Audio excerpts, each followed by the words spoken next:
৭৪টা বসন্ত গৰকিলে Nahira কুলডুং Shri Shri Burhagohain home উৎসৱে। ৰাতিপুৱাৰে পৰা হেজাৰ হেজাৰ ভক্তৰ উপস্থিতিত বিভিন্ন ধৰ্মীয় তথা মাংগলিক ৰীতি নীতিৰে সমাপন কৰা হ'ল দক্ষিণ কামৰূপৰ ঐতিহ্যমণ্ডিত গাঁও নহিৰাৰ কুলডুং ৰাইজগৈৰহে আয়োজন কৰা বছৰেকীয়া হোম উৎসৱ।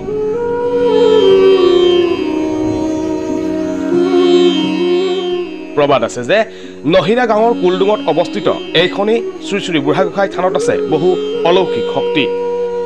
হিন্দু সনাতনী ধৰ্মৰ আৰাধ্য দেৱতা দেৱাদিদেৱ মহাদেৱৰ পূৰ্ণ কৃপা।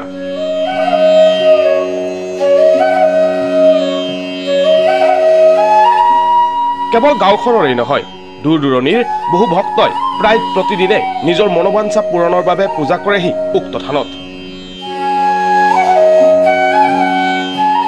একেদৰে বৃহস্পতিবাৰে অনুষ্ঠিত কৰা উক্ত হোম উৎসৱত দেখা পোৱা গ'ল অঞ্চলবাসীৰ লগতে বহু দূৰ দূৰণিৰ ভক্তৰ আগমনত এক নান্দনিক পৰিৱেশ।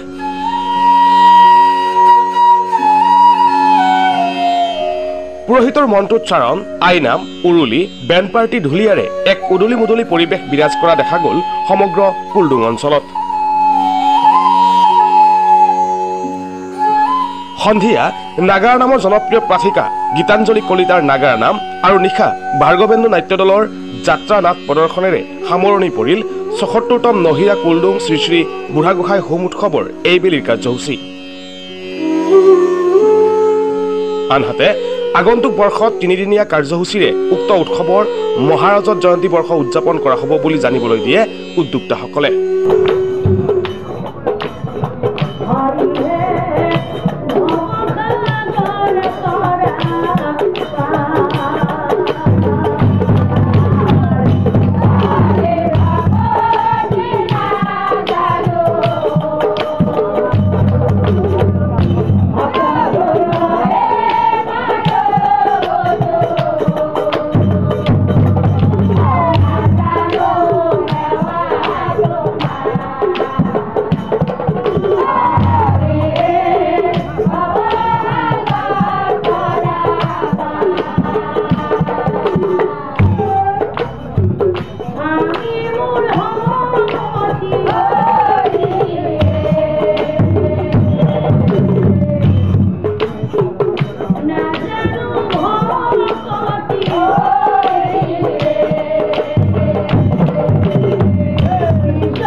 আচলতে ক'ব গ'লে বহুত পুৰণা, আমি যেতিয়া জন্মই পোৱা নাছিলোঁ তেতিয়া ৭৪ বছৰ আগৰ পৰা আমাৰ আটা পুৰুষে এইখন অনুষ্ঠান মানে সৰুকৈ পাতি আহিছিলে, হোম পৰিছিলে মন্দিৰৰ ভিতৰতে। তেনেকৈ আৰম্ভ কৰি কৰি কৰি আজি আমি এটা সভা ৰূপত পৰিণত কৰিছোঁ আৰু আহি আহি আমি ৭৪ বছৰ ইতিমধ্যে অতিক্ৰম কৰিলোঁ। কালিৰ পৰা আমাৰ ৭৫ বৰ্ষত ভৰি দিব।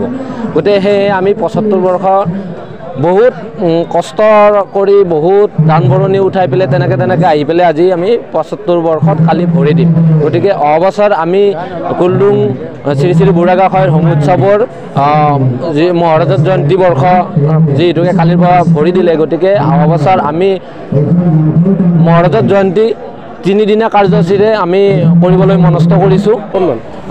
আমি সময়ৰ লগে লগে যদিও আধুনিক হৈ আহিছোঁ, আমি কিছুমান কাৰ্যসূচীত কিছুমান অনুষ্ঠানত কিছুমান বস্তু আমি ডেভেলপ কৰি আহিছোঁ, কিন্তু আমি এই শ্ৰী শ্ৰী কুলুং বুঢ়াগোঁসাইৰ যি হোম উৎসৱ এইটো আমি অতীতত যেনেকৈ চলি আহিছে তেনেকৈ আমি ৰাখিবৰ কাৰণে যিমান পাৰোঁ আমি চেষ্টা কৰি আছোঁ। সেইকাৰণে আমাৰ কলপাতৰ চানি আৰু আমাৰ আগৰ দৰে যেনেকৈ চলি আহিছিল, গধূলি আমাৰ ৰাতিপুৱাৰ ভাগত আমাৰ শোভাযাত্ৰা হয়, আমাৰ থাপনা ঘূৰা হয়, তাৰপিছত সন্ধিয়া আমাৰ নাম পাৰ্টি আমাৰ ইয়াত প্ৰদৰ্শন কৰোৱা হয়, তাৰ লগতে যাত্ৰা পাৰ্টি আমাৰ দক্ষিণ কামৰূপৰ এটা নাম থকা যাত্ৰা পাৰ্টি যিবিলাক থাকে তাৰে ভিতৰত এটাক মাতি পেলাই আমি যাত্ৰা পাৰ্টি অনুষ্ঠানটো আমি বিভিন্ন কাৰ্যসূচীত বিভিন্ন পূজাত দেখোঁ, ৰাতি সাংস্কৃতিক অনুষ্ঠান কৰে, কিবা কৰে, আমি সেইটো কৰিব বিচৰা নাই। আমি অতীতটো ধৰি ৰাখি পেলাই আমি এইটো আধুনিকতাটো আনিছোঁ, আমি অলপ জাক জমক কৰিছোঁ, কিন্তু তাৰে লগতে আমি অতীতটো ধৰি ৰাখিব বিচাৰিছোঁ। সেই এনেকুৱা কাৰ্যসূচীৰে আমি চলাই আছোঁ। আমাৰ শিপাটো ধৰি ৰাখিছোঁ। আমি 75 বছৰত ভৰি দিব, অতীতৰ পৰা যেনেকৈ চলি আহিছে আমি সেনেকৈ অনুষ্ঠানটো আমি পাতিবৰ কাৰণে যিমান পাৰোঁ আমি চেষ্টা কৰি আছোঁ। আমাৰ যুৱচামে এইটো বিচৰা নাই যে আমাৰ অনুষ্ঠানটো মডাৰ্ণমুখী হওক, কিবা হওক, এইটো নহয়। আমাৰ অতীতৰ যিটো চলি আহিছে সেইটো কিমান পাৰোঁ আমি তাক বহলাই পেলাই আমি ধৰি ৰাখিব বিচাৰোঁ। তাৰ কাৰণে আমাৰ যুৱচামে যথেষ্ট কষ্ট কৰে এই পূজাৰ কাৰণে। আজি এই হোম যজ্ঞটোৰ কাৰণে যিবিলাক ল'ৰা বাহিৰত কাম কৰিছে সেইবিলাকেও আজি কিন্তু ঘৰত পাব আজিৰ দিনটোত, আৰু যথেষ্ট দিনটো প্ৰত্যেকটো কাৰ্যসূচীতে যথেষ্ট কষ্ট কৰে। নিশ্চয় নিশ্চয় আমাৰ এনেকুৱা আমাৰ এইটো শ্ৰী শ্ৰী বুঢ়াগোঁসাই থানত বহুত মানুহ এনেকুৱা আছে মন্দিৰৰ নামত কিবা দান দিয়ে, কিবা বিচাৰে ভগৱানৰ ওচৰত, সেইখিনি পাইছে। আমাৰ তেনেকুৱা প্ৰমাণ বহুতখিনি আমাৰ হাতত আছে এতিয়ালৈ।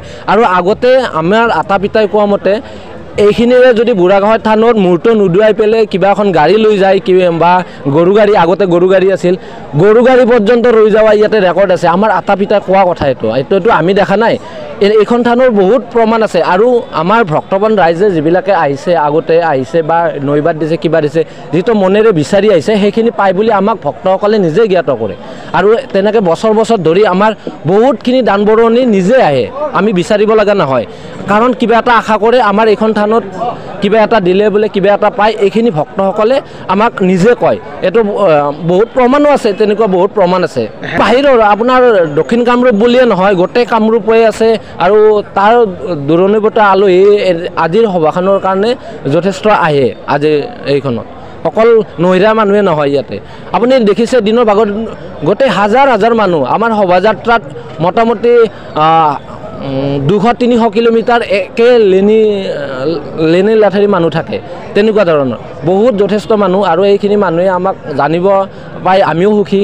সেইখিনি মানুহে কিবা এটা বিচাৰি আহিলেও ইয়াতে পায় বুলি আমাৰ বিশ্বাস আছে। ৰাতিপুৱাৰ পৰা পুষ্পাঞ্জলি হেৰি কৰা, থাপন কৰা, এনেকুৱা, তাৰপিছত হোম পুৰা, তাৰপিছত শোভাযাত্ৰা, তাৰপিছত যিটো থাপনাখন স্থাপন কৰা এটা বেলেগ জেগা থাকে, তাত আমাৰ ৰখা হয়। তাৰপিছত নাম প্ৰসংগ, এতিয়া আপোনালোকে গম পাইছে আমাৰ গীতাঞ্জলি কলিতা, আমাৰ অসমৰ বিখ্যাত পাঠক গীতাঞ্জলি কলিতাৰ নাম এতিয়া বৰ্তমান চলি